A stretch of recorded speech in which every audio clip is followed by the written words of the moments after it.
야, 너 일을 어디서 배웠니? 야, 너 같은 사람이랑 일하면 하루 종일 피곤한 줄 모르겠다. 야, 우리 매장 일해줘서 진짜 고맙다.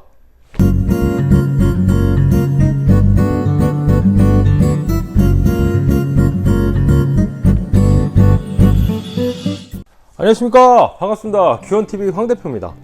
사람을 많이 채용하다 보면 저 또한 이런 친구들이 아르바이트 하기에 참 아까운 사람들이 있어요. 이런 성향을 갖고 있는 이런 친구들이 알바하기엔 좀 아깝고, 이런 친구들이 창업을 했을 때 성공할 확률이 굉장히 높겠다 싶기도 합니다. 300명 넘게 12년 동안 가게에서 같이 일을 해보다 보니 여러 유형의 젊은 친구들이 있는데, 이 친구들의 성향이 다 다르더라고요. 이런 사람들은 아르바이트 하기 너무 아깝고 같이 일할 때 행복했었던 친구들이 있습니다. 이런 특징을 갖고 있는 친구들이 어떤 유형인지 한번 알아보겠습니다. 그럼 바로 한번 시작해 보겠습니다. 크게 5가지로 제가 정리를 해봤는데, 다들 아시겠지만 긍정적인 에너지가 넘치고 항상 표정 자체 분위기가 밝은 친구들이에요. 자, 이런 사람들 안 좋아하는 경우가 있나요? 분위기가 밝은 친구들은 정말 같이 일할 때 에너지가 솟습니다. 일단은 그런 친구들은 출근할 때 인사법부터 달라요. 일단 출근할 때 전날 아무리 과음을 해도 들어올 때 안녕하세요 사장님, 안녕하세요, 식사하셨습니까? 뭐 이렇게 얘기하거나 위트에 있는 농담도 툭툭 던져냅니다. 그리고 물건 뭐 사와야 돼, 어디 갔다 와야 돼 하면 네, 무거워도 그런 거 내색 전혀 안 하고 바로바로 움직입니다. 그리고 커피 마셨어? 커피 한잔 해줄까? 감사합니다. 매일 반복되는 일상이지만 항상 새롭게 받아들이고 감사히 할 줄 알아요. 이게 약간 가정교육을 잘 받은 태생이 그런지 모르겠지만 그런 친구들이 간혹가다 한 명씩 들어옵니다. 물론 현재 같이 일하는 친구 중에도 몇 명 있는데, 이런 친구들의 같은 팀이 돼서 일할 때는 정말 행복할 때가 있고, 제가 그날 되게 피곤하잖아요? 그래도 그 친구 보면서 에너지가 솟아요. 그래서 같이 일을 하면서 시간이 정말 빨리 간다고 서로 얘기합니다. 자, 두 번째는요, 궁금한 게 많은 유형이에요. 그런 친구들은요, 지금 하고 있는 이 일이 왜 하는지 이유까지 설명할 수 있습니다. 그냥 단순히 이거 해야 돼 그러면 시키니까 해야 되겠다라는 약간 군대식 버전으로 하는 친구들이 있고, 또 하나는 일단 하긴 합니다. 하면서 물어봐요. 사장님, 이게 하면은 어떤 게 도움이 되나요? 물어봐요. 이렇게 넌지시 물어봐요. 그러면 이 작업을 해놓으면 요 다음 작업 하는 데가 원활해, 요거 안 해놓으면 되게 시간이 오래 걸려 라고 하면 하면서 이 친구가 그걸 계속하고 조금 더 쉬운 방법으로까지 생각을 합니다. 이거 한마디로 얘기해서 아무리 단순 아르바이트를 하더라도 조금 더 효율적으로 일을 하려고 건의도 많이 해요. 이런 친구들이 가끔씩 있는데 때로는 조금 귀찮기도 합니다. 자꾸 질문을 하니까. 근데 같이 일을 하다 보면 특히 바쁠 때 상당히 도움이 돼요. 왜냐면 굳이 말을 하지 않아도 눈빛만 봐도 이 사람이 뭘 원하는구나 센스 있게 알아차린다니까요. 세 번째는 우리가 다 좋아하는 능동적으로 일하는 사람입니다.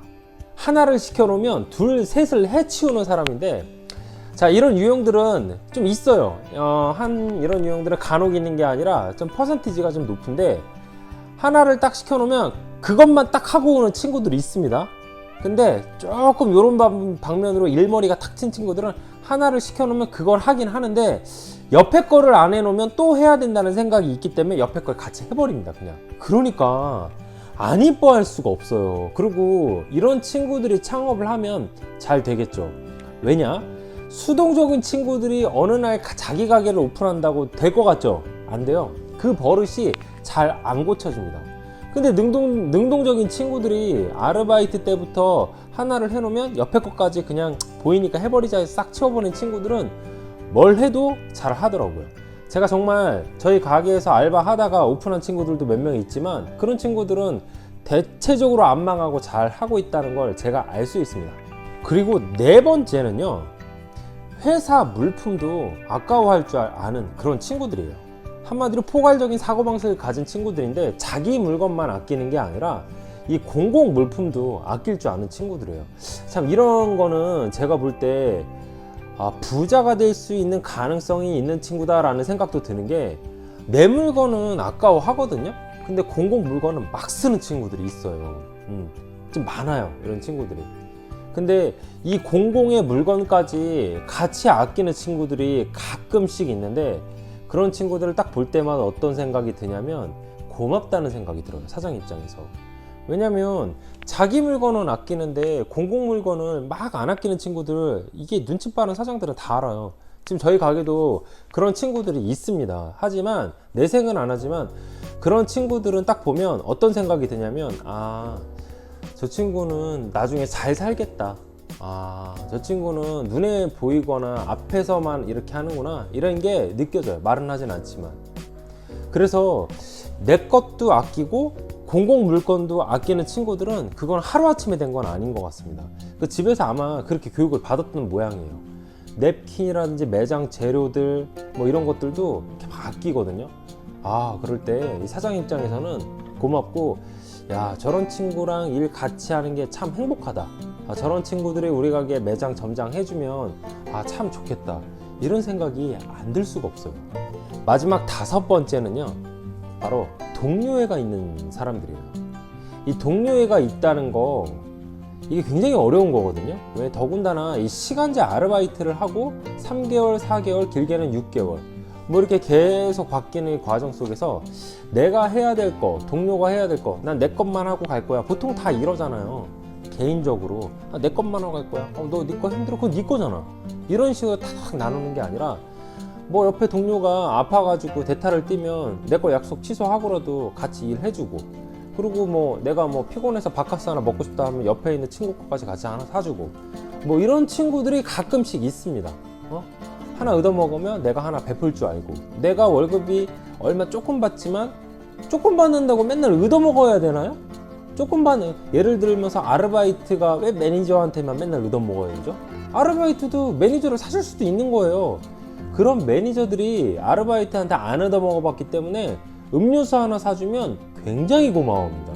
근데 제가 볼 때 이렇게 동료애가 있는 친구들이 보면 나중에 큰 그릇이 되는 것 같아요. 왜냐하면 이거는 이런 카페라든지 창업 같은 경우는 나 혼자서 잘 되는 게 아니에요. 팀을 만들어가고 전체적인 팀을 끌고 갈 수 있는 이 리더형 유형들인데, 이게 약간 동료애에서 묻어나오는 것 같거든요. 근데 나밖에 몰라, 내 것만 하고 퇴근하고 딱 내 것만 하는 친구들 있죠. 아, 이런 친구들이 리더가 되면 진짜 힘듭니다, 그 밑에서 일하기가. 그래서 저는 이 동료애가 있는 친구들, 이런 친구들을 볼 때마다 어떤 생각이 드냐면, 야, 얘 나보다 잘 되겠다. 저도 솔직히 어렸을 때 그런 친구들처럼 못했거든요. 근데 이게 나이가 어린 22, 24 이런 친구들이 그런 리더형을 갖춘 친구들이 간혹가다 있어요. 아, 이런 친구들 볼 때마다 진짜, 야, 무섭다고 느낄 때가 있다는 거예요. 이런 친구들이 만약에 저희 가게 옆에다가 오픈하면 제가 이길 수 있을까? 이런 생각도 듭니다. 아무튼 오늘 이렇게 아르바이트 하기에는 아까운 유형, 이렇게 5가지를 정리해 봤는데요. 이런 유형들이 많아진다면 아마 창업시장에서 아주 우수한 경쟁자가 많아지니까 열심히 해야 되겠죠. 감사합니다. 오늘도 제 영상이 마음에 드셨다면 구독과 좋아요 부탁드리겠습니다. 감사합니다. 홍 대표였습니다.